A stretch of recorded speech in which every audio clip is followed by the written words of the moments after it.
After watching his Norwich City side suffer their first defeat since his arrival at Carrow Road, manager Alex Neil was keen to tell the media on Friday that he is looking to the players to improve the consistency of their performances as they prepare to travel to Birmingham for Saturday's Championship clash. I think if you look at Norwich's season so far,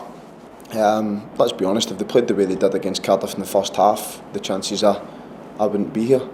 You know, I think the issues we've had over the course of the season is the fact that the inconsistencies from one game to the next is why we find ourselves in the position we're in. There's an acceptable level. You're not always going to have a good day. You're not always going to be at your very best, but there's a level where if you're not having a good day, that's where minimum the sort of requirement is. The Canaries have conceded 4 goals at home in the last 2 games, and Neil made it clear that any success for his side will have to start with keeping things tight at the back. I think it's been an issue for the club over the course of the season. If you look at how many goals we've conceded, I think we've conceded 34 goals,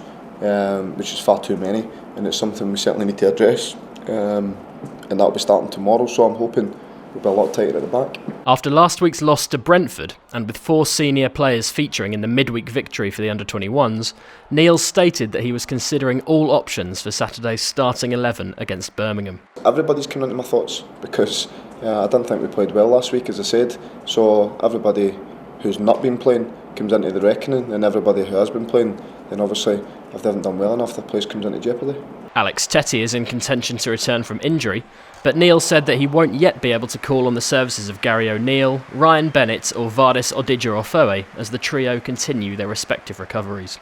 Birmingham have enjoyed improved form since the appointment of Gary Rowett, and the Blues will head into Saturday's game unbeaten in their last 4 matches. Despite the difficult challenge ahead, both Neil and City midfielder Bradley Johnson remain confident that the Canaries can come away from St Andrews with an important result. Gary's went in there, and I think their form recently has been excellent, so we know it's going to be a difficult task, but we're hoping we can put a good performance in. I think they've got a new manager in now and they've gone on a good run themselves, so we know it's going to be a hard game down there, and we've just got to go down there and attack them and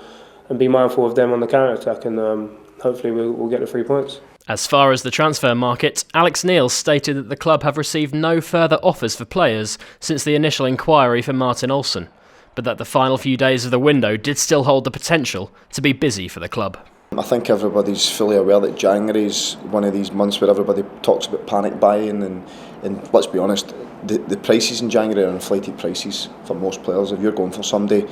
generally people know that you need them or you're really looking to strengthen that area, and all of a sudden they double in price. So I think that can be an issue, but there may well be bargains to be had, but I think certainly leading up to the end of the window you'll see a lot more activity in the last maybe 2 days. The Canaries will take a contingent of over 2,500 supporters to Birmingham on Saturday, but for those that can't make it to the game, there will be live radio commentary on Canaries Player, as well as live updates on Twitter and the Canaries Wall.